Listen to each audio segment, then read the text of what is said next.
ಸಮುದ್ರದ ನೀರು ಕುಡಿಯೋದಕ್ಕೆ ಬರೋದಿಲ್ಲ. ಯಾಕೆ ಅಂತಂದರೆ ಅದು ಸಂಪೂರ್ಣವಾಗಿ ಉಪ್ಪು. ನಾವು ಸಮುದ್ರದ ನಂಟಿದ್ರೂ ಕೆಲವರಿಗೆ ಉಪ್ಪಿಗೆ ಬರ ಅನ್ನುವಂತಹ ಒಂದು ಶಬ್ದ ಇದೆ.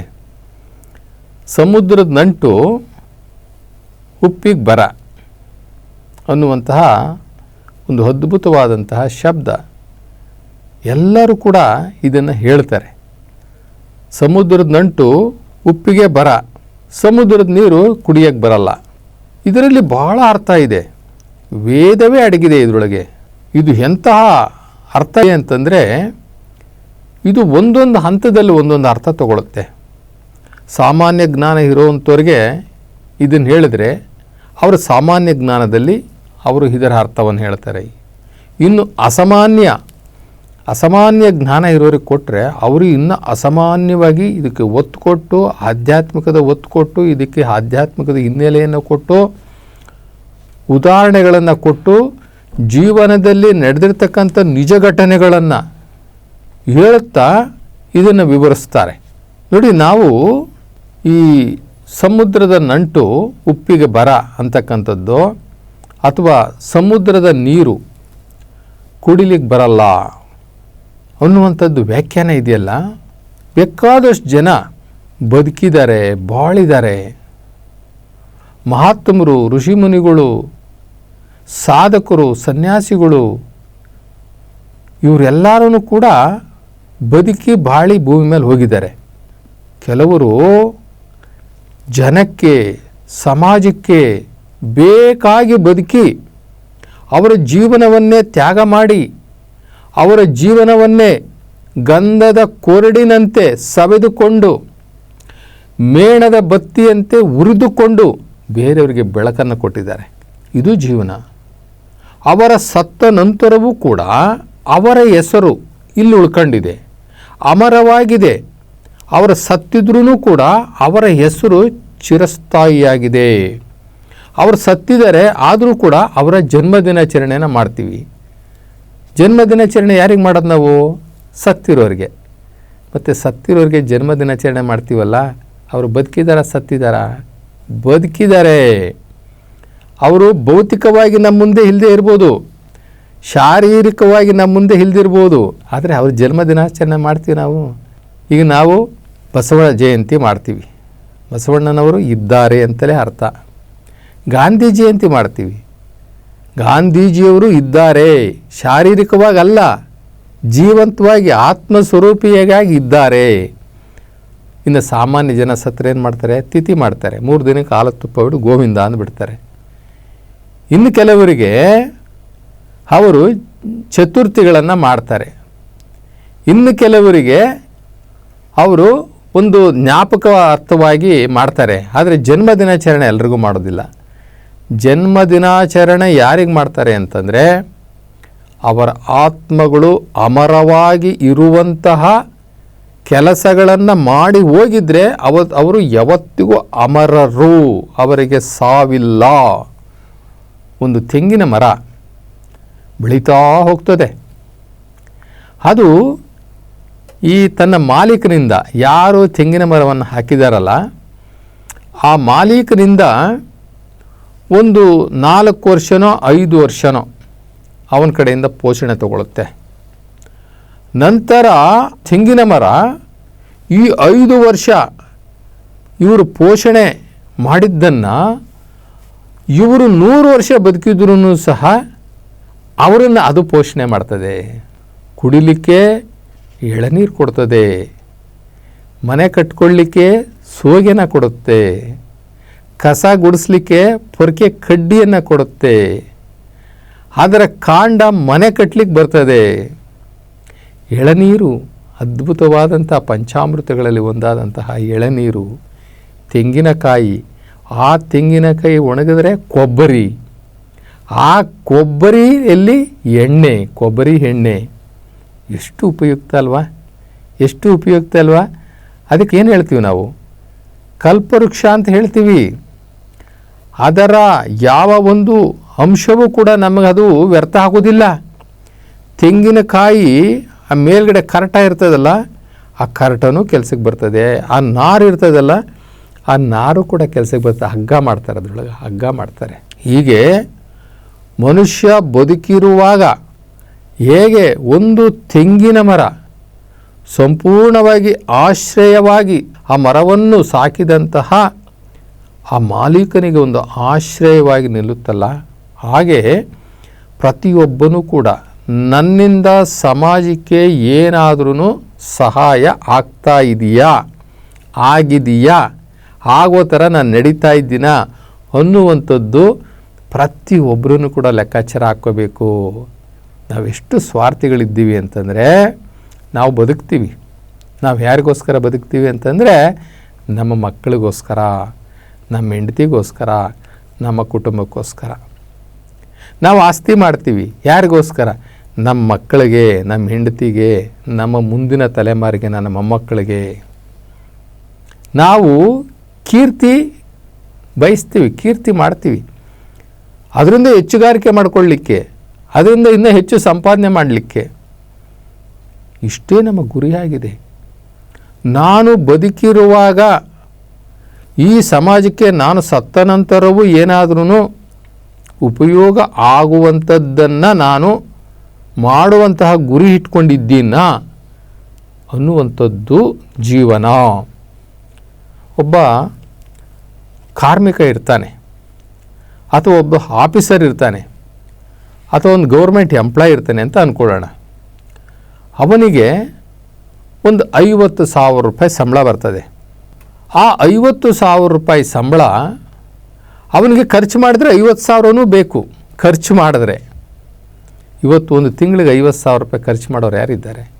ಅದರಲ್ಲಿ ಅವನು ಏನಾದ್ರೂ ಒಂದು 10,000 ರೂಪಾಯಿ ಉಳಿಸಿದ್ರೆ, 10,000 ರೂಪಾಯಿ ಉಳಿಸಿ ಅದನ್ನು ಒಂದು ಸಣ್ಣ ಮೊತ್ತವನ್ನು ಮಾಡಿ ಆ ಹಣದಿಂದ ಒಂದು ಹಳ್ಳಿಗೆ ಹೋಗಿ ಆ ಹಳ್ಳಿನಲ್ಲಿ ಒಂದು ಕೊಳವೆ ಬಾವಿ ಹಾಕಿಸ್ಕೊಟ್ರೆ ಅವರಿಗೆ ಕುಡಿಯೋ ನೀರಿಗೆ, ಅಥವಾ ಒಂದು ತೋಡು ಬಾವಿಯನ್ನು ಮಾಡಿಸ್ಕೊಟ್ರೆ, ಅಥವಾ ಒಂದು ವಾಟರ್ ಟ್ಯಾಂಕ್ ಕಟ್ಟಿಸಿಕೊಟ್ರೆ, ಎಷ್ಟೋ ಊರುಗಳಲ್ಲಿ ನೀರಿಲ್ಲ, ಇವತ್ತು ಬಾವಿ ನೀರು ಕುಡಿತಾ ಇದ್ದಾರೆ.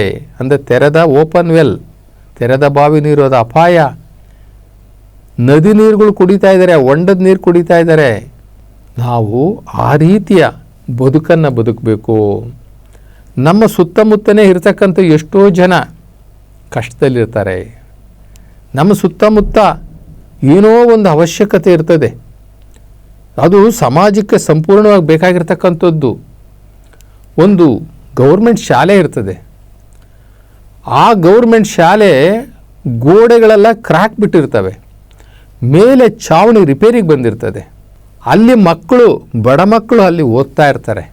ಒಂದು 4 ಜನ ಸೇರಿ ಎಲ್ಲರೂ ಸ್ವಲ್ಪ ಸ್ವಲ್ಪ ಹಣ ಹಾಕ್ಕೊಂಡು, ಅಥವಾ ಶಕ್ತಿ ಇದ್ದರೆ ನಾವು ಒಬ್ಬರೇ ಹಾಕ್ಕೊಂಡು ಒಂದು ಕೊಠಡಿಯನ್ನು ರಿಪೇರಿ ಮಾಡಿಸ್ಕೊಟ್ರೆ, ಅಲ್ಲಿಯ ಬಡ ಮಕ್ಕಳು, ಕಾರ್ಮಿಕರ ಮಕ್ಕಳು, ಹಿಂದುಳಿದ ಮಕ್ಕಳು, ದಲಿತರ ಮಕ್ಕಳು, ಶೋಷಿತರ ಮಕ್ಕಳು, ಬಿಲೋ ಪ್ರಾವರ್ಟಿ, ಬಡತನದ ರೇಖೆಯಿಂದ ಕೆಳಗಡೆ ಇರ್ತಕ್ಕಂಥ ಮಕ್ಕಳು, ಅವರೆಲ್ಲ ಓದ್ಕೊತಾರಲ್ಲ. ಇಷ್ಟು ಸಾಕಲ್ವ ನಾವು ಮಾಡೋದಕ್ಕೆ? ಆದರೆ ನಾವು ಬದುಕಿ, ನಾವು ಬಾಳಿ ಯಾರಿಗೂ ಪ್ರಯೋಜನ ಇಲ್ದಂಗೆ ಸತ್ತರೆ ಅದು ಯಾವ ಲೆಕ್ಕ? ದೇವ್ರ ಹತ್ರ ಲೆಕ್ಕ ಇರ್ತದ? ಇಷ್ಟೆಲ್ಲ ಮಾಡಿ ನಾವು ಹಿಡ್ತೀವಲ್ಲ, ನಾವು ಸತ್ತಾಗ ನಾವು ಸುಂದರವಾಗಿ ಕಟ್ಟಿರ್ತಕ್ಕಂಥ ಮನೆಯಲ್ಲಿ ಒಳಗಡೆ ನಮ್ಮ ಹೆಣ ಇಡ್ತಾರ, ನಮ್ಮ ಡೆಡ್ ಬಾಡಿ ಇಡ್ತಾರ? ನಾವು ಹೇಳೇ ಸತ್ತಿರ್ತೀವಿ ಅಂತ ಇಟ್ಕೊಳ್ಳಿ, ನೋಡ್ರಪ್ಪ ನಾನು ಕೊನೆ ಗಳಿಗೆನಲ್ಲಿ ನಾನು ಸತ್ತಾಗ ಈ ಮನೆ ಒಳಗಡೆನೆ ನನ್ನ ಶವ ಇಡಬೇಕು ಅಂತ ನೀವು ಹೇಳ್ರಿ. ನೀವು ಯಾಕೆ ಅಷ್ಟೊಂದು ನಿಮಗೆ ಆ ಮನೆಯ ವ್ಯಾಮೋಹ ಇರ್ತದೆ. ಸುಂದರವಾಗಿರ್ತಕ್ಕಂಥ ಫ್ಲೋರಿಂಗ್ ಮಾಡಿಸಿರ್ತೀರಿ, ಗ್ರಾನೈಟು, ಅದ್ಭುತವಾದ ಗ್ರಾನೈಟು, ಗೋಡೆಗಳು, ಡೆಕೋರೇಷನ್ನು, ಇಂಟೀರಿಯರ್ಸು ಎಲ್ಲ ಮಾಡಿಸಿರ್ತೀರಿ.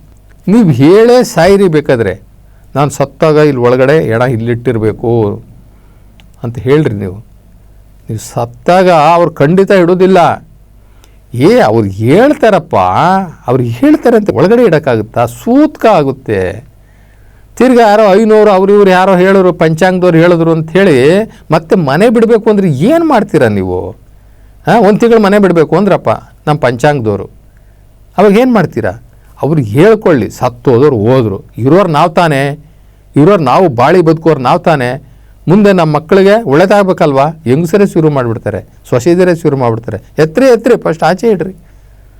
ಇಷ್ಟೇ ಜೀವನ, ಯಾರಿಗೆ ಯಾರೂ ಇಲ್ಲ, ಇಷ್ಟೇ ಜೀವನ. ಇಷ್ಟು ಜೀವನಕ್ಕೆ ನಾವು ಕಷ್ಟ ಬಿದ್ದಿದ್ದು, ನಾವು ಮೋಸ ಮಾಡಿದ್ದು, ನಾವು ಅನ್ಯಾಯ ಮಾಡಿದ್ದು, ಅನ್ಯಾಯ ಮಾಡಿ ಸಂಪಾದನೆ ಮಾಡಿದ್ದು. ಒಬ್ಬ ಗೌರ್ಮೆಂಟ್ ನೌಕರ, ಅವನು ಸರ್ಕಾರದಿಂದ ಸಂಬಳ ತೊಗೊಳ್ತಾನೆ. ಅವನ ಕೆಲಸ ಮಾಡದೇ ಇರಲಿ, 30 ದಿನ ಆಯಿತು ಅವನಿಗೆ ಸಂಬಳ. ಒಂದು ಕ್ಯಾಲೆಂಡರ್ ತಿರುವಾಕಿದ್ರೆ ಸಾಕು ಅವನಿಗೆ ಸಂಬಳ. ಅವನು ಎಷ್ಟು ಜನಕ್ಕೆ ಪರಿಹಾರ ಕೊಟ್ಟ, ಎಷ್ಟು ಜನಕ್ಕೆ ಒಳ್ಳೇದು ಮಾಡ್ದ, ಇವನು ಹುಡ್ಕೊಂಡು ಬಂದಂಥವ್ರಿಗೆ ಎಷ್ಟು ಜನಕ್ಕೆ ಪಹಣಿ ಮಾಡಿಕೊಟ್ಟ, ಎಷ್ಟು ಜನಕ್ಕೆ ರೇಷನ್ ಕಾರ್ಡ್ ಮಾಡಿಕೊಟ್ಟ, ಎಷ್ಟು ಜನಕ್ಕೆ ಪೆನ್ಷನ್ ಮಾಡಿಕೊಟ್ಟ, ಅವು ಯಾವ ಲೆಕ್ಕ ಇಲ್ಲ. ಅವನು ಹೇಳಿದ್ದೇನು ಅಂದರೆ, ನಾಳೆ ಬಾ, ಈ ಡಾಕ್ಯುಮೆಂಟ್ ಇಲ್ಲ ತಗೊಂಡು ನಾಳೆ ಬಾ, ಇದಿಲ್ಲ ಅದಿಲ್ಲ ನಾಳೆ ಬಾ. ಸುಮ್ಮನೆ ತಲೆ ತಿನ್ಬೇಡ, ನಾನು ಈಗ ತಾನಿಂದ ಮನೆಯಿಂದ ಬಂದಿದ್ದು, ನಮಗೆ ಬೇಕಾದಷ್ಟಿದೆ ಮನೆ ಟೆನ್ಷನ್, ನೀನು ಬಂದು ಟೆನ್ಷನ್ ಇಕ್ಬೇಡ, ನೀನು ನಾಳೆ ಹೋಗು, ನನಗಿವತ್ತು ಮೂಡಿಲ್ಲ. ಯಾಕಪ್ಪ? ನಿನ್ನೆ ಇವತ್ತು ಸಂಬಳ ತೊಗೊಳಲ್ವಾ? ನಿನ್ನ ಸಮಸ್ಯೆಗಳು ನಿನ್ನ ಮನೇಲಿ ಕಟ್ಟಿಕ್ಬಿಟ್ಟು ಬಾ. ನಿನ್ನ ಸರ್ಕಾರ ಇಲ್ಲಿ ಇಟ್ಟಿರೋದು ಜನಸೇವೆ ಮಾಡಲಿಕ್ಕೆ. ನಿನಗೆ ಬಂದಂತಹ ಜನಗಳಿದ್ದಾರೆ, ನಿನ್ನ ದೇವರವರು, ಅವರ ಟ್ಯಾಕ್ಸ್ ದುಡ್ಡಲ್ಲಿ ನಿನಗೆ ಸಂಬಳ ಕೊಡೋದು. ಇದ್ರ ಎಷ್ಟು ಜನ ತಿಳ್ಕೊಂಡವ್ರೆ? ಎಷ್ಟು ಜನ ತಿಳ್ಕೊಂಡಿದ್ದಾರೆ? ಖಂಡಿತ ತಿಳ್ಕೊಂಡಿಲ್ಲ. ನಾನು ಬೆಳಗ್ಗೆ ಎದ್ದು ನನ್ನ ಕೈಯಿಂದ ಒಂದು 10 ರೂಪಾಯಿ ದಾನ ಆಯಿತಾ, ಒಂದು 10 ರೂಪಾಯಿ ಧರ್ಮ ಆಯಿತಾ ಯಾರಿಗಾರ? ಈ ಮಾತಲ್ಲಿ ಯಾರಿಗಾರ ಒಂದು ಸಾಂತ್ವನದ ಮಾತು ಹೇಳಿದ್ದೀನ? ಅಕ್ಕಪಕ್ಕದಲ್ಲಿ ಹೋಗ್ತಾ ಇರ್ತೀವಿ, ಅಲ್ಲೊಂದು ಗುಂಡಿ ಬಿದ್ದಿರ್ತದೆ, ನಮ್ಮ ಕೈಯಿಂದ ಒಬ್ಬ ಆಳನ್ನು ಕರೆದು, ಅಪ್ಪ ಇವತ್ತು ನೀನೇನು ಕೆಲಸ? ಅಣ್ಣ ನನಗೇನು ಕೆಲಸ ಇಲ್ಲ, ಒಂದು ಕೆಲಸ ಮಾಡು, ನಾನು ನಿನಗೆ 500 ರೂಪಾಯಿ ಕೂಲಿ ಕೊಡ್ತೀನಿ. ಆಯ್ತಣ್ಣ, ಏನು ಮಾಡಬೇಕು? ನೋಡು, ಇಲ್ಲಿ ಈ ನಾನು ಹೋಗುವಂಥ ರಸ್ತೆ ಇದೆಲ್ಲರೂ ಸಾರ್ವಜನಿಕರು ಸುತ್ತಾಡುವಂಥ ರಸ್ತೆ, ನಾನು 500 ರೂಪಾಯಿ ಕೊಡ್ತೀನಿ. ನಾನು ಆಫೀಸಿಂದ ವಾಪಸ್ ಬರೋಷ್ಟೊಳಗಡೆ ಈ ಗುಂಡಿನ ಮುಚ್ಚಿರಪ್ಪ, ಯಾವುದಾದ್ರೂ ಕಲ್ಲು ಮಣ್ಣುಗಳು ಹಾಕಿ ನೀನು ಅದನ್ನು ಸಮ ಮಾಡಿ ಈ ಗುಂಡಿಯನ್ನು ಮುಚ್ಚಿರು. ನಾವು ಖರ್ಚು ಮಾಡೋದೆಷ್ಟು? 500 ರೂಪಾಯಿ. ಆ 500 ರೂಪಾಯಿ ಒಬ್ಬನಿಗೆ ಊಟ ಕೊಟ್ಟಂಗಾಯಿತು, ಒಬ್ಬನಿಗೆ ಕೆಲಸ ಕೊಟ್ಟಂಗಾಯಿತು.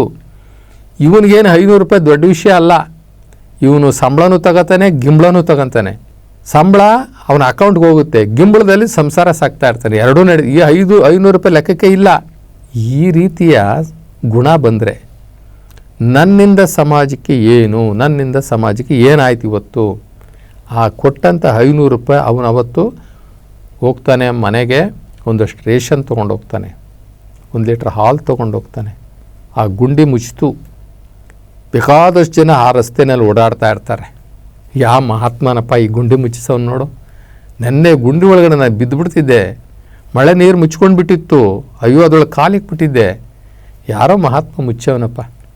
ಈ ಆಶೀರ್ವಾದ ಸಾಕು, ಇದು ದೇವ್ರ ಹತ್ರ ಲೆಕ್ಕ. ಅಂದರೆ ಈ ಮನಸ್ಥಿತಿ ಎಷ್ಟು ಜನಕ್ಕಿದೆ? ಎಷ್ಟು ಜನಕ್ಕಿದೆ? ಅಲ್ಲಿ ಹೋಗೋರಲ್ಲ, ಗುಂಡಿ ಇದೆ, ಐತೆ, ನನಗೇನು ಗ್ರಾಚಾರ ಅದನ್ನು ಮುಚ್ಚೋದಕ್ಕೆ?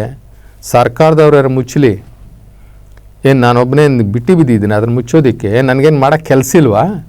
ನಾನೇನು ಗುಲಾಮನ, ಈ ಊರಿಗೆ ನಾನೇನು ತಳವಾರನ ಅಂತ ಹೇಳ್ಕೊಂಡು ಓಡಾಡೋರೆ ಜಾಸ್ತಿ. ಇರಪ್ಪ, ನಾನು ಈ ಮೊಹಲ್ಲಾದಲ್ಲಿ, ಈ ಊರಿನಲ್ಲಿ, ಈ ರಸ್ತೆಯಲ್ಲಿ, ಈ ಬಡಾವಣೆಯಲ್ಲಿ ನಾನು ಬದುಕಿದ್ದೀನಿ, ನಾನು ಇದ್ದೀನಿ, ನಾನು ವಾಸ ಮಾಡ್ತಾಯಿದ್ದೀನಿ. ನನ್ನಿಂದ ಇಲ್ಲಿವರೆಗೆ ಏನಾಗಿದೆ, ಇಲ್ಲಿವರೆಗೆ ಏನು ನನಗಾಗಿದೆ? ಎಷ್ಟು ಜನ ಯೋಚನೆ ಮಾಡ್ತೀವಿ ನಾವು? ಏನಾಗ್ಬಿಡುತ್ತೆ ಒಂದು ಗುಂಡಿ ಮುಚ್ಚಿದ್ರೆ? ಅಥವಾ ಊರ ಮುಂದೆ ಒಂದು ಬೋರ್ವೆಲ್ ಕೆಟ್ಟೋಗಿದೆ, ಅಥವಾ ಒಂದು ಪೈಪ್ ಲೈನ್ ಒಡೆದೋಗಿದೆ, ಯಾರಿಗೂ ನೀರಿಲ್ಲ.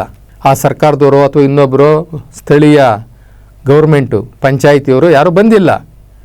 ಆ ಪಂಚಾಯಿತಿಯವನು ಬರಬೇಕಾಯ್ತು, ಅವನಿಗೆ ಹುಷಾರಿಲ್ಲ, ಅವನು ಮನೇಲಿದ್ದಾನೆ, ಬಂದು ಆ ಪೈಪ್ ಜಾಯಿಂಟ್ ಮಾಡಬೇಕು. ಇನ್ನು ನಾವು 1 ಅವರೋ 2 ಅವರ್ ಟೈಮ್ ಕೊಟ್ಟು ಯಾವನ್ನೊಬ್ಬ ಪ್ಲಂಬರ್ ಕರ್ಕೊಂಡು ಬಂದು ಈ ಪೈಪ್ ಜಾಯಿಂಟ್ ಮಾಡಪ್ಪ, ಯಾಕೆಂದರೆ ಎಲ್ಲರಿಗೂ ನೀರು ಹೋಗುತ್ತೆ ಇಲ್ಲಿಂದ, ಇವತ್ತು ಯಾರಿಗೂ ನೀರಿಲ್ಲ, ಇದೊಂದು ಪೈಪ್ ಮಾಡು. ಎಷ್ಟು ಖರ್ಚಾಗ್ಬಿಡ್ತದೆ? ಒಂದು 200 ರೂಪಾಯಿ ಖರ್ಚಾಗುತ್ತಾ? ಆ ಪ್ಲಂಬರ್ಗೊಂದು 150-200 ರೂಪಾಯಿ ಖರ್ಚಾಗುತ್ತಾ?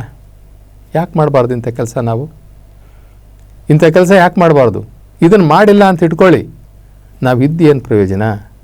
ನಮ್ಮಂಥವ್ರು ಇದ್ದೇನು ಪ್ರಯೋಜನ?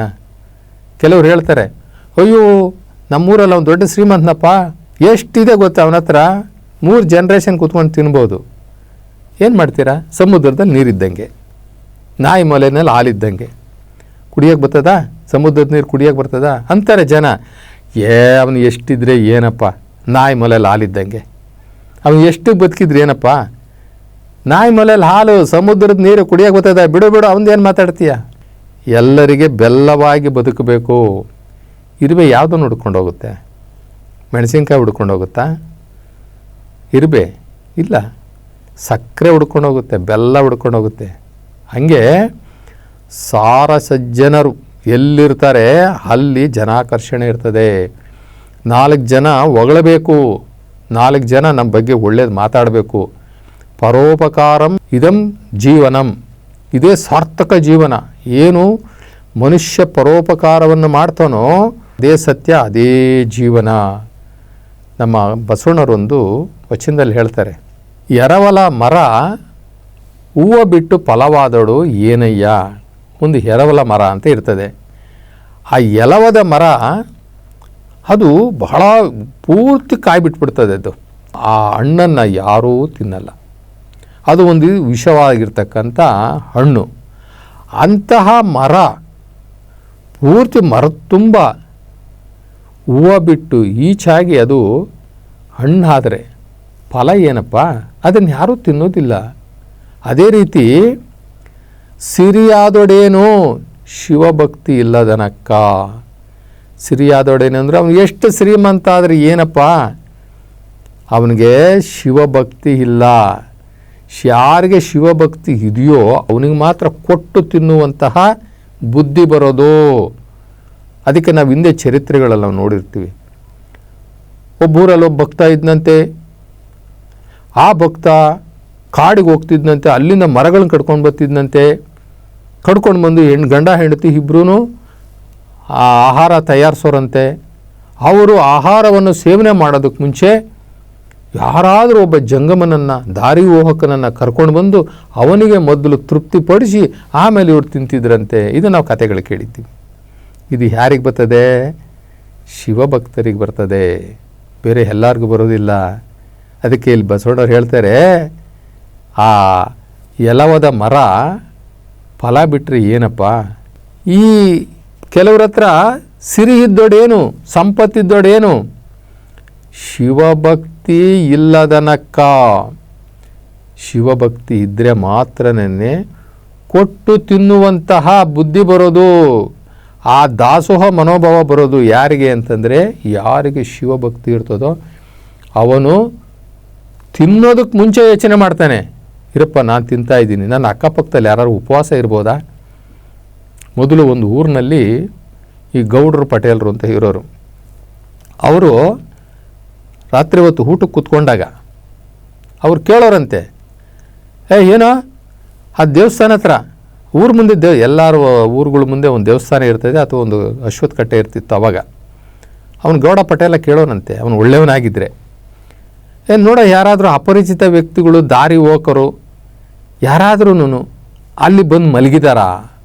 ಆ ಕಾಲದಲ್ಲಿ ನಡ್ಕೋತಾ ಹೋಗ್ತಾಯಿದ್ರು.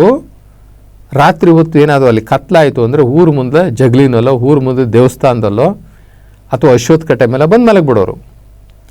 ಈ ಗೌಡ ಪಟೇಲರುಗಳು ಅದನ್ನು ಗಮನಿಸೋರಂತೆ. ಯಾರಾದ್ರೂ ಬಂದು ದಾರಿ ಹೋಕರು, ಅನಾಥರು, ಸಾಧುಗಳು, ಸನ್ಯಾಸಿಗಳು ಯಾರು ಅಲ್ಲಿ ಮಲಗಿದ್ರೆ ಅವ್ರಿಗೆ ಕರೆಸಿ ಅವ್ರಿಗೆ ಪ್ರಸಾದದ ವ್ಯವಸ್ಥೆ ಮಾಡಿಸಿ ಊಟ ಮಾಡಿಸಿ ನಂತರ ಇವ್ರು ಮಾಡೋರಂತೆ. ಅದು ಒಂದು ಕಾಲ, ಅದು ಸತ್ಯದ ಕಾಲ. ಇವತ್ತು ಸಿರಿಯಾದವಡೇನೋ ಶಿವಭಕ್ತಿ ಇಲ್ಲದೆ ನಮ್ಮ ಬಸವಣ್ಣವ್ರು ಕೇಳ್ತಾರೆ, ಫಲವಾದಡೇನೋ ಆ ಮೆಕ್ಕೆಕಾಯಿ. ಕುಲವಿಲ್ಲದ ಇದ್ದರೇನು ರೂಹು ಇಲ್ಲದವಂಗೆ. ಕುಲ ಅಂತಂದರೆ ಇಲ್ಲಿ 2 ಕುಲಗಳಿದ್ದಾವೆ. ಏನು ಅಂತಂದರೆ ಭಕ್ತನ ಕುಲ, ಭವಿಯ ಕುಲ. ಭಕ್ತಿ ಅಂತಂತಂದರೆ ಈ ಶಿವಭಕ್ತಿ. ಭವಿ ಅಂತಂತಂದರೆ ಅವನೊಬ್ಬ ನಾಸ್ತಿಕ, ಏನನ್ನು ನಂಬೋಲ್ಲ, ಎಲ್ಲದರಲ್ಲೂ ಉದಾಸೀನ, ಎಲ್ಲದರನ್ನು ಟೀಕೆ ಮಾಡುವಂಥದ್ದು. ಈ ಭಕ್ತಿಯ ಕುಲ ಇರ್ತಕ್ಕಂಥವನು ಇದ್ದರೆ ಅದೊಂದು ಸಾರ್ಥಕ, ಅದೊಂದು ಸಾರ್ಥಕ. ಎಲ್ಲರಲ್ಲೂ ಆ ಗುಣ ಇರೋದಿಲ್ಲ. ಬಚ್ಚಲ ನೀರು ತಿಳಿಯಾದಲ್ಲಿ ಫಲವೇನು? ಈಗ ಬಚ್ಚಲ ನೀರು ಸ್ವಲ್ಪ ಹೊತ್ತು ಆದಮೇಲೆ ಏನು ಮಾಡ್ತಾರೆ, ತಿಳಿಯಾಗುತ್ತದು. ತಿಳಿಯಾಗಿ ಆ ಗಲೀಜೆಲ್ಲ ಕೆಳಗಡೆ ಹೋಗುತ್ತೆ, ಒಂದು ಸ್ವಲ್ಪ ಒಳ್ಳೆ ನೀರು ಮೇಲಕ್ಕೆ ಬರ್ತದೆ. ಹಂಗಂದ ತಕ್ಷಣ ಅದು ಕುಡಿಲಿಕ್ಕೆ ಬರ್ತದ? ಕುಡಿಲಿಕ್ಕೆ ಬರೋದಿಲ್ಲ. ಸ್ವಲ್ಪನಾದರೂ ಅದರ ಒಂದು ವಾಸನೆ ಇದ್ದೇ ಇರ್ತದೆ. ಹಾಗೆ ಈ ಕೆಟ್ಟ ಮನುಷ್ಯರಿದ್ದಾರಲ್ಲ, ಆ ಕೆಟ್ಟ ಮನುಷ್ಯರು ಅವರನ್ನು ಅವಗುಣಿಗಳು ಅಂತ ಕರೀತಾರೆ ನಮ್ಮ ಬಸವಣ್ಣನವರು. ಇಂತಹ ಅವಗುಣಿಗಳನ್ನು ಮೆಚ್ಚ ನಮ್ಮ ಶಿವ ಕೂಡಲ ಸಂಗಮ ದೇವ. ಇಂತಹ ಅವಗುಣಗಳಿರ್ತಕ್ಕಂಥವ್ರನ್ನ ಮೆಚ್ಚ ಕೂಡಲ ಸಂಗಮ ದೇವ. ಯಾಕೆ ಅಂತಂದರೆ ಇವರದ್ದು ಬರೀ ಆರ್ಪಟ ಅಷ್ಟೇ, ಆರ್ಪಟ ಮತ್ತು ತೋರ್ಪಟ ಸಮಾಜದಲ್ಲಿ ಇರ್ತಾರೆ. ಅವ್ರಿಗೋಸ್ಕರ ಅವ್ರು ಬದುಕ್ತಾರೆ. ಅವರಿಂದ ಯಾರಿಗೂ ಒಳ್ಳೆಯದಾಗಿರೋದಿಲ್ಲ. ಭಿಕ್ಷುಕರಿಗೂ ಕೂಡ ₹1 ಕೊಡೋದಿಲ್ಲ ಅವರು. ಹೋಗ ಮುಂದಕ್ಕೆ ಅಂತಾರೆ. ಆವಾಗ ಅವನು ನೋಡ್ತಾನೆ, ಏನಪ್ಪ ಇಷ್ಟು ದೊಡ್ಡ ಮನೆ, 4 ಅಂತಸ್ತಿದೆ. ಅವನ ಗೇಟಲ್ಲಿ ಒಬ್ಬ ವಾಚ್ಮನ್ ಇಟ್ಟಿರ್ತಾರೆ. ಹೋಗ್ತೀಯೋ ಇಲ್ಲ ನಾಯಿ ಬಿಟ್ಬಿಡ್ತೀನಿ ಅಂತ ನಾನು. ಬಿಡಪ್ಪ ನಾನು ಹೋಗ್ತೀನಿ ಮುಂದಕ್ಕೆ. ಯಾಕೆ ಅಂತಂದರೆ ಅವರಿಗೆ ಆ ಯಜಮಾನನಿಗೆ ಸಂಗ್ರಹದ ಗುಣ ಇದೆಯೇ ಹೊರತು ಅವನಿಗೆ ದಾಸೋಹ ಗುಣ ಇಲ್ಲ. ಸಿರಿಯಾದೊಡೇನು ಶಿವಭಕ್ತಿ ಇಲ್ಲದನಕ್ಕ. ಬಸವಣ್ಣವ್ರು ಹೇಳೋ ರೀತಿಯಲ್ಲಿ ಆ ಎಲವದ ಮರ ತುಂಬ ಬರೀ ಫಲ ಇದ್ದರೆ ಏನಪ್ಪ, ಅದು ಯಾರಿಗಾರ ತಿನ್ಲಿಕ್ಕೆ ಬರ್ತದ? ಅದು ಸಮುದ್ರದಲ್ಲಿ ನೀರಿದ್ದಂಗೆ, ಅದು ನಾಯಿ ಮೊಲೆಯಲ್ಲಿ ಹಾಲಿದ್ದಂಗೆ. ಅದು ಪಂಚಾಮೃತಕ್ಕೆ ಬರೋದಿಲ್ಲ. ನಾಯಿಯ ಮೊಲೆಯ ಹಾಲು ನಾಯಿ ಮರಿಗಳಿಗಲ್ಲದೆ ಪಂಚಾಮೃತಕ್ಕೆ ಬಾರದಯ್ಯ. ಪಾಪಿಯ ಸೊತ್ತು ಪ್ರಾಯಶ್ಚಿತ್ತಕ್ಕಲ್ಲದೆ ಸತ್ಪಾತ್ರಕ್ಕೆ ಬಾರದಯ್ಯ. ಪಾಪಿ ಸೊತ್ತದು ಸತ್ಪಾತ್ರಕ್ಕೆ ಬರೋದಿಲ್ಲ, ದಾಸೋಹಕ್ಕೆ ಬರೋದಿಲ್ಲ, ಒಳ್ಳೆ ಕೆಲಸಕ್ಕೆ ಬರೋದಿಲ್ಲ. ಅದು ಯಾಕೆಂದರೆ ಅದು ಪಾಪಿಯ ಸೊತ್ತುಗಳು. ಒಬ್ಬ ಮನುಷ್ಯ ನೋಡ್ತಾ ಇದ್ದಂಗೆಲೇ ದೊಡ್ಡ ಶ್ರೀಮಂತ ಆಗಿಬಿಡ್ತಾನೆ. ಯಾವ್ಯಾವ ಮಾರ್ಗದಲ್ಲಿ ಸುಳ್ಳು ಹೇಳಿ ಸಂಪಾದನೆ ಮಾಡಲಿಕ್ಕಾಗುತ್ತೋ ಅಷ್ಟನ್ನು ಕೂಡ ಅವನು ಮಾಡಿಬಿಟ್ಟಿರ್ತಾನೆ. ಏನು ಅವನ ಆರ್ಪಟ ಏನು, ಅವನ ತಟವಟ ಏನು, ಅವನ ಸುಳ್ಳು ಏನು, ಅವನ ಎದುರುಗಾಕೊಂಡ್ರೆ ಕ್ರೋಧವನ್ನು ಪ್ರಕಟಣೆ ಮಾಡ್ತಾನೆ. ಕ್ರೋಧ, ಯಾರೋ ನನ್ನ ಬಗ್ಗೆ ಮಾತಾಡಿದ್ರಂತೆ, ಕರ್ಕಮ ಇಲ್ಲ ಅವನ ಬಂದಷ್ಟು ಚೇಲಗಳನ್ನ ಬಾಲಗಳನ್ನೆಲ್ಲ ಸಾಕ್ಕೊಂಡಿರ್ತಾನೆ, ರೌಡಿಗಳನ್ನ ಸಾಕ್ಕೊಂಡಿರ್ತಾನೆ. ಏನೋ ನಮ್ಮ ಯಜಮಾನ್ರನ್ನ ನೀನು ಏನೋ ಮಾತಾಡ್ದಂತೆ, ಬಾಯೋದಂಗೆ ಮಾತಾಡ್ದಂತೆ, ಹೆಂಗಿದೆ ನಿನಗೆ? ಆ ರೀತಿ ಆರ್ಪಡಿಸಿ ಇಟ್ಕೊಂಡಿರ್ತಕ್ಕಂಥವ್ರು ಇದ್ದಾರೆ ಇವತ್ತೂ ಕೂಡ.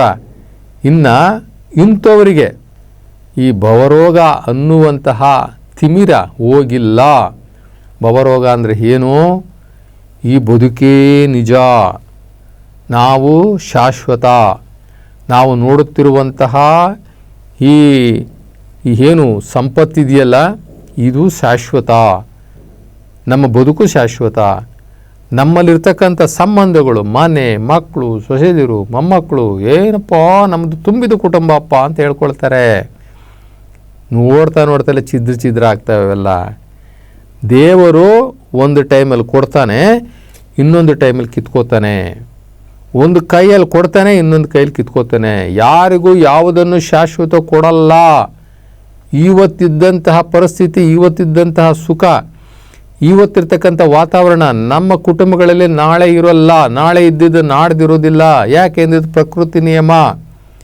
ಕೊಟ್ಟ ಮೇಲೆ ಅವನ ಹತ್ರನೇ ಬಿಡಲ್ಲ ದೇವರು. ನಿಧಾನಕ್ಕೆಲ್ಲವನ್ನು ಖಾಲಿ ಮಾಡ್ತಾನೆ. ಒಂದೇ ತಲೆಮಾರಲ್ಲಿ ಲಕ್ಷಾಧಿಪತಿ ಭಿಕ್ಷಾಧಿಪತಿ ಆಗಿದ್ದಾನೆ. ಬೇಕಾದಷ್ಟು ಕೀರ್ತಿವಂತ ಅಪಕೀರ್ತಿಯನ್ನು ಹೊಂದಿದ್ದಾನೆ. ಯಪ್ಪ ಒಂದು ಟೈಮಲ್ಲಿ ಹೆಂಗಿದ್ನಪ್ಪ ಅವನು, ಇವಾಗ ಹೆಂಗವನು ಗೊತ್ತೇನಪ್ಪ, ಅವ್ನು ನೋಡೋಕ್ಕಾಗಲ್ಲಪ್ಪ. ಅದು ದೃಶ್ಯಗಳಿದ್ದಾವೆ ನಮ್ಮ ಕಣ್ಣೆದುರುಗಡೆ. ಎಂತೆಂಥವ್ರು ಫಾರಿನ್ ಗುಡೋಗಿ ಬಚ್ಚಿಕೊಂಡವ್ರೆ, ನಾವು ನೋಡಿದ್ದೀವಿ. ಅವ್ರ ಹೆಸರು ಹೇಳೋದು ಬೇಡ. ಎಂತೆಂಥ ಆರ್ಭಟ ಮಾಡಿದಂಥವ್ರು, ದೊಡ್ಡ ದೊಡ್ಡ ಕೀರ್ತಿವಂತರು, ಬ್ಯಾಂಕ್ ಬ್ಯಾಲೆನ್ಸ್ ಇದ್ದಂಥವ್ರು, ಕೋಟಿ ಕೋಟಿ ಆಸ್ತಿವಂತರು ಇವತ್ತು ಕಾನೂನುಗಳಿಗೆ ಹೆದರ್ಕೊಂಡು, ಜೈಲಿಗೆ ಹೆದರ್ಕೊಂಡು ಬೇರೆ ದೇಶದಲ್ಲಿ ಹೋಗಿ ಪೌರತ್ವವನ್ನು ತೆಗೆದುಕೊಂಡು ತಲೆಮರೆಸ್ಕೊಂಡಿರ್ತಕ್ಕಂಥದ್ದು ನೋಡಿದ್ದೀವಿ. ಅದೇ ಮನುಷ್ಯ ಇಲ್ಲಿದ್ದಾಗ ಏನು ವೈಭೋಗ ಮಾಡ್ದ, ಏನು ಆರ್ಭಟ ಮಾಡ್ದ, ಎಷ್ಟು ಹೆಸರು ತಗೊಂಡ, ಎಷ್ಟು ಮೀಡಿಯಾದಲ್ಲಿ ಅವನ ಹೆಸರು ಬರಂಗೆ ಮಾಡ್ಕೊಂಡ. ಅಂಥ ಮನುಷ್ಯರು ಇವತ್ತು ತಲೆ ಕಾಣಿಸ್ಕೊಳ್ದಂಗೆ ತಲೆ ಮರೆಸ್ಕೊಂಡಿರ್ತಕ್ಕಂಥದ್ದನ್ನು ನಾವು ನೋಡ್ತೀವಿ. ದೊಡ್ಡ ದೊಡ್ಡ ಶ್ರೀಮಂತರು ನೋಡ್ತಾಲೇನೆ ಅವರು ಸಾಲಗಾರರಾಗಿರೋದನ್ನು ನಾವು ನೋಡಿದ್ದೀವಿ. ಮಕ್ಕಳು ಇವು ನನ್ನ ಸರ್ವಸ್ವ ಅಂತ ಹೇಳದಂತಹ ಆ ಮಕ್ಕಳು ಇವರನ್ನು ತಿರುಪೆಗೆ ಕಳಿಸೋ ಥರ ಆಗಿದೆ. ಅವರೆಲ್ಲ ಜೈಲ್ಗಳಿಗೆ ಹೋಗಿದ್ದಾರೆ, ಅಪಕೀರ್ತಿಯನ್ನು ತಂದಿದ್ದಾರೆ. ತಾತ ಮುತ್ತಾತ ಅಪ್ಪ ಎಲ್ಲ ಮಾಡಿರ್ತಕ್ಕಂಥ ಆಸ್ತಿಗಳನ್ನು ನೋಡ್ತಾನೆ ಹಾಳು ಮಾಡಿರ್ತಕ್ಕಂಥ ಮಕ್ಕಳು, ಹಾಳು ಮಾಡಿರ್ತಕ್ಕಂಥ ಮೊಮ್ಮಕ್ಕಳು, ಬೀದಿಗೆ ತಂದಿರ್ತಕ್ಕಂಥ ಮೊಮ್ಮಕ್ಕಳು, ವ್ಯಭಿಚಾರ ಮಾಡಿದಂತಹ ಮೊಮ್ಮಕ್ಕಳು, ಜೈಲಿಗೆ ಹೋಗಿರ್ತಕ್ಕಂಥ ಮಕ್ಕಳು, ಅಪಕೀರ್ತಿ ತಂದಿರ್ತಕ್ಕಂಥ ಮಕ್ಕಳು, ಇವೆಲ್ಲವನ್ನು ಕೂಡ ಪ್ರತಿಯೊಬ್ಬರೂ ಕೂಡ ಅವರ ಜೀವಿತ ಕಾಲದಲ್ಲೇ ನೋಡ್ತಾರೆ. ಏನೇನು ಅವರು ಬೀಗಿರ್ತಾರಲ್ಲ, ನನ್ನ ಆಸ್ತಿ ನೋಡ್ರಿ, ನನ್ನ ಅಂತಸ್ತು ನೋಡ್ರಿ, ನನ್ನ ಕೀರ್ತಿ ನೋಡ್ರಿ, ಬೇರೆಯವರಿಗೆ ಹೊಟ್ಟೆ ಕಿಚ್ಚು ಬರುವ ಲೆಕ್ಕಕ್ಕೆ ಮನೆಗಳಲ್ಲಿ ಆರ್ಭಟವಾಗಿರ್ತಕ್ಕಂಥ ಫಂಕ್ಷನ್ಗಳನ್ನ ಮಾಡಿ ಎಲ್ಲರೂ ಹೊಟ್ಟೆ ಉರ್ಕೊಳ್ಳಂಗೆ ಮಾಡಿರ್ತಾರಲ್ಲ, ಅಂಥವರು ಅವ್ರ ಕಣ್ಮುಂದೆಲೇ ಅದೇ ಜನ್ಮದಲ್ಲಿ ಅವರ ಜೀವಿತ ಕಾಲಘಟ್ಟದಲ್ಲೇ ಇವೆಲ್ಲವನ್ನು ನೋಡ್ತಾರೆ. ಯಾಕೆ ಅಂತಂದರೆ ಇವರು ಬದುಕಿದ್ದಾಗ ಸಮಾಜಕ್ಕೆ ಬದುಕಲಿಲ್ಲ, ಸಮಾಜಕ್ಕೆ ಕೊಡಲಿಲ್ಲ, ಸಮಾಜಮುಖಿ ಕೆಲಸಗಳನ್ನು ಮಾಡಲಿಲ್ಲ, ಇವರಿಂದ ಏನೂ ಒಳ್ಳೆಯದಾಗಲಿಲ್ಲ. ಕೊನೆಗೆ ಇವರು ಮಾಡಿದಂಥ ಆಸ್ತಿ ಪಾಸ್ತಿಗಳೆಲ್ಲ ಲಿಕ್ವಿಡಿಟಿ ಆಗಿ ಕೊನೆಗೆ ಎಲ್ಲಿಂದ ಬಂತ ಸಮಾಜಕ್ಕೆ ಅಲ್ಲಿಗೆ ಹೋಗ್ಬಿಡ್ತದೆ. ಅದಕ್ಕೆ ಹೇಳೋದು ನಮ್ಮ ದಾಸರು ಹೇಳ್ತಾರೆ, ಅದಕ್ಕೆ ಮುಂಚೆ ನೀವೇನೇ ಕೆರೆಯ ನೀರನ್ನು ಕೆರೆಗೆ ಚೆಲ್ಲಿ ವರವ ಪಡೆದವರಂತೆ ಕಾಣಿರೋ. ದೇವ್ರು ಕೊಟ್ಟಿದ್ದನ್ನು, ಆ ಶಿವ ಕೊಟ್ಟಿದ್ದನ್ನು ಸಮಾಜಕ್ಕೆ ಕೊಡ್ರಪ್ಪ. ಇದು ನಿಮ್ಮ ಪರೀಕ್ಷೆಯ ಕಾಲ. ದೇವರು ನಿಮ್ಗೇನೆಲ್ಲ ಕೊಟ್ಟಿದ್ದಾನಲ್ಲ, ಕೊಟ್ಟು ಪರೀಕ್ಷೆ ಮಾಡ್ತಾನೆ. ಇದನ್ನು ನೀವು ಹೆಂಗೆ ಸದುಪಯೋಗ ಪಡಿಸ್ಕೊಳ್ತೀರಿ, ಇದನ್ನು ಹೆಂಗೆ ಸದುಪಯೋಗ ಪಡಿಸ್ಕೊಂಡು ನಿಮ್ಮ ಪೂರ್ವಜನ್ಮದ ಕರ್ಮಗಳನ್ನು ಕಳ್ಕೊಳ್ತೀರಿ, ಹೇಗೆ ದಾನ ಮಾಡ್ತೀರಾ, ದಾಸೋಹ ಮಾಡ್ತೀರಾ ಅನ್ನುವಂಥದ್ದನ್ನು ಕೊಟ್ಟು ನೋಡ್ತಾನೆ. ಕೊಡೋದಕ್ಕೆ ಸ್ವಲ್ಪ ಯೋಚನೆ ಮಾಡ್ತಾನೆ, ಆದರೆ ಕಿತ್ಕೊಳ್ಳೋದು ಮಾತ್ರ ಕಣ್ಣು ರೆಪ್ಪೆ ಒಡೆದಂಗೆ ಕಿತ್ಕೊಂಡ್ಬಿಡ್ತಾನೆ ದೇವರು.